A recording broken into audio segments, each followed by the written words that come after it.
დღეს მსოფლიოში შიდსთან ბრძოლის საერთაშორისო დღე აღინიშნება. სწორედ ამ თარიღს მიეძღვნა კონფერენციაც, სადაც ჯანდაცვის სფეროს წარმომადგენლებმა იმ პროექტებზე ისაუბრეს, რომლებიც აივ ვირუსის წინააღმდეგ ჩატარდა. ბოლო წლებში კლინიკებში მიმართვიანობა მიმატა, თუმცა ეს დაინფიცირების შემთხვევების ზრდას არ გულისხმობს. რას ურჩევენ მოქალაქეებს სპეციალისტები, თამუნა კობახიძის სიუჟეტში ნახავთ. წინსვლა არის პირველ რიგში, რომ იმედია, რომ სიცოცხლის და ცხოვრება გრძელდება.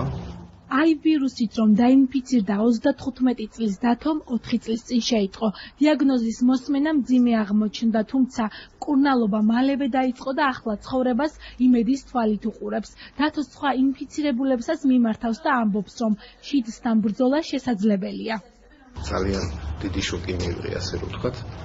თუმცა გამოვიდი მდგომარეობით, იმიტომ რომ ბევრი ვართ ჩვენ აქ, ძალიან ბევრი ხალხი ვიკრიბებით, ასე რომ ვთქვათ, სანერვიულო ბევრი არაფერი არ არის.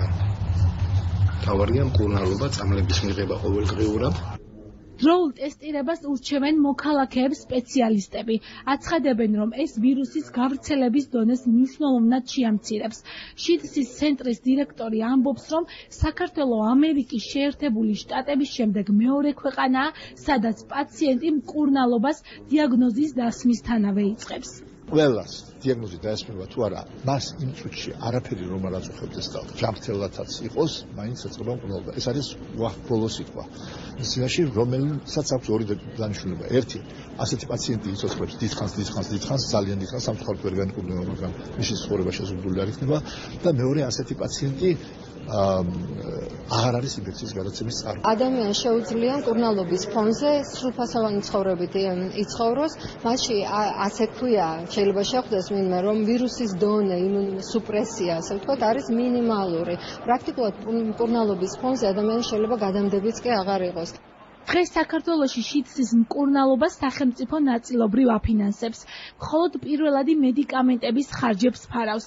თუმცა, როგორც ჯანდაცვის სამინისტროში ამბობენ, 2018 წლიდან მკურნალობა თითქმის სრულად დაფინანსდება. 2017 წელს 25% იქნება ჩვენს ვერ დაფინანსებული, 2018 წელს უკვე 75%.